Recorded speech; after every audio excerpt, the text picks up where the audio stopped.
This title is crazy. It says 21 Sikhs battle 10,000 men. 21 versus 10,000?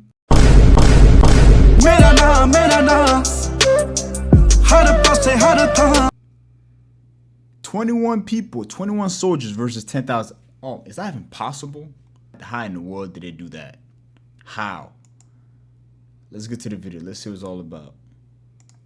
97, in the small military outpost of Saragahi. As the men awake and the sun rises across the barren landscape, they wash and go through their morning meditations, affix their turbans, and begin their day. There is a growing feeling amongst the company. It's a feeling of uneasiness, as there is a sense of something to come. The tribal populace are doing exactly what the British fear and have risen in full revolt over the course of 1897 and are on the march preparing to raid British India. As the forts of Lockhart and Gulistan were in their path, the rebelling tribesmen had conducted several attacks on the forts over the course of the last 2 weeks, with no success. All 21 men go about conducting their tasks. As the day wears on, the quiet of the thin mountain air is interrupted by a loud cry. "There is a great mass moving on the horizon," shouts the Sikh soldier on the lookout post. Havildar Ishar Singh bellows orders as the men rush to the walls and take up defensive positions. Sepoy Gurmukh Singh sprints to his tower with the heliograph to provide communications via flashes of sunlight in Morse code. He flashes to Fort Lockhart. "There's a mass on the horizon. Is it hostile?"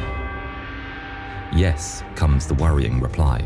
14 standards are counted. At least 10,000 tribesmen are marching across the mountain plateau, bearing down on the little signaling post at Saragahi. "Can you send help?" the sepoy asks. After a moment of tense delay, "No," comes the fateful reply. They won't get there in time, and they can't leave the fort unguarded. Gurmukh. Wait, so they let them to die? That's crazy. Oh man, they were abandoned. That's crazy. And they can't leave the fort unguarded. Gurmukh relays down the info, and the others check their rifles, prepare the defenses, stockpile ammo, and barricade the gate to the post. Havildar Ishar Singh calls his signaling unit to gather around him. He addresses his men as the tension of impending doom grows in the men's hearts. Knowing that they can't flee the post lest they be cut down on the outside, Ishar calls on his men to stay and fight, to hold the position for as long as possible. Though the mood is tense due to the knowledge that death is almost certain, the men remain calm and collected, not giving in to disagreement, mutiny, or desertion. "It looks like we won't make our way out of this one, man." Havildar Ishar Singh knew that his men would do their duty. Gurmukh Singh returns to his signaling tower and tells Fort Lockhart that they will hold the line as long as they can in order to buy as much time for the forts to call in reinforcements. Sepoy Gurmukh will remain in his tower throughout the action, signaling the day's events minute by minute to the 36th Sikhs Division leader, Lieutenant Colonel John Horton at Fort Lockhart. Lieutenant Colonel orders the events to be written down for the record. Trumpets blare and the sound of the mass of the tribes grows louder. Their banners flutter in the wind as they march to confront the signaling outpost at Saragahi. Ishar directs his Sikhs to man the ramparts. The men watch with guns tightly grasped as the tribesmen form up just outside of rifle range on the ground outside the post. There is a loud cry and a wave of fighters charge at the rampart. Rifles crack as the Sikhs begin to unload their guns into the crowded mass, furiously bearing down now upon them. The mass of tribesmen rush forward to try and scale the walls, while others attempt to suppress the garrison with small arms fire. The disciplined fire of the Sikh troops breaks the first wave of the tribesmen, but they're like the sea, rolling back, reforming, and then rushing back with even greater strength. The 20 rifles of the Sikh soldiers versus the 10,000 tribesmen. They reform and unleash a second wave attack on the outpost. Tribesmen fall one after another to the Sikhs' fire as the land in front of the walls fills with the dead. However, this time, a bullet from one of the rifles of the raging tribesmen finds its mark, striking Sepoy Bhagwan Singh, who falls on the spot, the first casualty among the desperate, heavily outnumbered defenders. Naik Lal Singh, though seriously wounded, with the help of a fellow Sepoy, removes Bhagwan's body, placing it in the inner wall. Lal tries to return to the fight, but collapses and is sadly left behind. Each Sikh lost is not only a severe decrease in a defender's manpower, but the loss of a friend, a brother in their shared faith. The second wave of fighters continues to rush the post, with some of them making it to the base of the wall. They attempt to scale the wall, but the Sikhs force them down at bayonet point. Some of the tribesmen find a blind spot in the corner of the wall and manage to breach the outer defenses. The Sikhs, however, having repelled the main assault, are ready. A fierce melee ensues. Knives and swords and bayonets and rifle butts crash together with a resounding clash as blood is drawn. The valiant Sikhs, though heavily outnumbered, kill all the enemies in the post and achieve a brief respite as the rest of the tribesmen regroup outside. As the men recover from the melee, they tend to the wounded and briefly mourn their fallen fellows. During the short lull in the action, they hear shouts outside the walls. The leaders of the tribes are calling on the remaining Sikhs to surrender with the promise of their safety, offering bribes of wealth and status. If only they just abandon the position, but no man even considers the offer. They are determined to fight to the death here and now. As the afternoon sun beats down upon the dusty ground, smoke begins to fill the air. The attacking tribesmen have set fire to the brush around the post and surrounding landscape. The Sikhs look out, trying to make out the shape of their foes through the thick grey smoke. Then the signalman shouts. The neighbouring fort has flashed a dire warning. From their position on the hill, the fort has spotted a large mass of tribesmen coming out of the smoke to a blind approach on the side of the signalling station. They've breached the first wall. As Havildar Ishar Singh orders some of his men to defend the breach, the enraged fighters rush at the gate, breaking it now. Another brutal melee starts. The Sikhs prove their tenacity as tribesmen after tribesmen fall to the cold steel of the valiant Sikhs. Though the enemy suffers heavy losses, the numbers begin to take their toll. Each Sikh soldier of the signalling post sells his life dearly, slaying dozens for each defender that falls. As the enemy floods inside the outer wall, troops and dozens of tribesmen fall for each Sikh death. The situation, though, becomes dire for the defenders. Ishar is hoping to prolong the fight for the sake of buying time for the forts. He orders his remaining men to fall back to the inner wall. In order to cover his men's withdrawal behind the second wall, the gallant Havildar, who was seriously wounded and was profusely bleeding, bellows a piercing battle cry and charges with sword and pistol in hand at the stunned Afghans.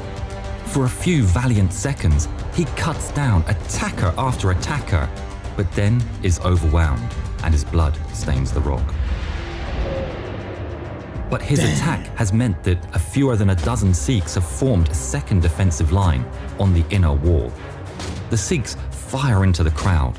The density of the numbers of the attackers ensures that each shot almost certainly strikes down a tribesman. The gate is slammed over and over again by the fiercely determined warriors and falls down with a resounding crash. Knowing that the end is near, the few remaining Sikhs rush to meet the charging attackers. A final bout of bloody hand-to-hand combat begins. The Sikhs fight harder than they ever have before, but one by one the tribesmen strike them down in exchange for more of their own dead. There is only one Sikh defending soldier left, Sepoy Gurmukh Singh in his signalling tower. Gurmukh had throughout the fight never left his post and had signalled the details of the fighting to Fort Lockhart. He sends out one final message. Permission to take up my rifle, he signals to the fort. Granted, is the reply. The brave Sepoy calmly and neatly packs up his heliographic equipment and picks up his gun as the tribesmen begin to break down the door. Through telescopes, Lieutenant Colonel Horton at Fort Lockhart watch as the door to the tower is broken in and the room is filled.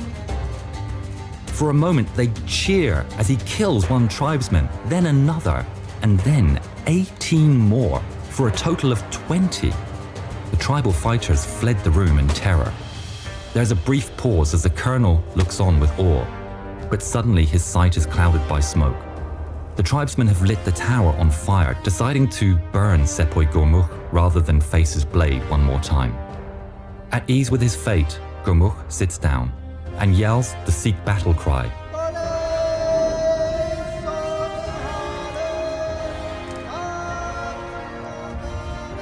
Victory belongs to those who recite the name of God with a true heart.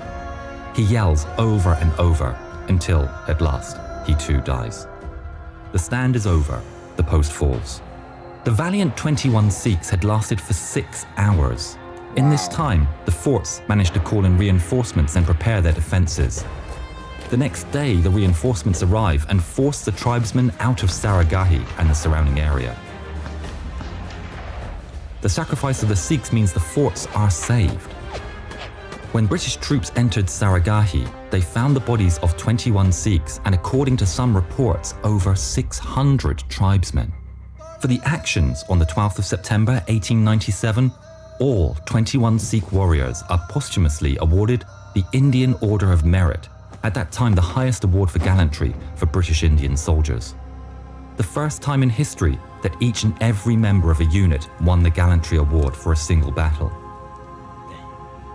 Queen Victoria said, "It is no exaggeration to record that the armies which possess the valiant Sikhs cannot face defeat in war." The 21 Sikhs cemented their place in history by fighting one of the greatest and epic last stands ever. Man, no offense to the Queen, but what does she know about war, bruh? The valiant 21 are remembered every year by the Indian Army's 4th Battalion of the Sikh Regiment, who commemorate the battle on the 12th of September as Saragahi Day.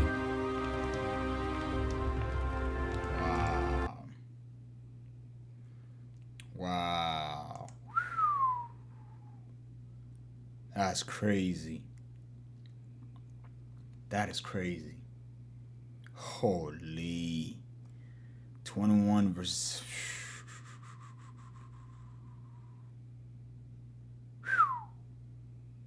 Damn. Imagine being one of those, the 21 soldiers in there. You already know death is upon you. Like, there's no escape, bro. You can't run. You might as well just go in with glory, man. I ain't gonna lie. Go out like a man. Yo, respect to them, bro. Respect to them. If you guys like this video, make sure you hit the thumbs up. Subscribe if you want to. If not, thank you for watching. Really appreciate you guys. Rest up to those 21 soldiers, fam. Peace out. Mera naam,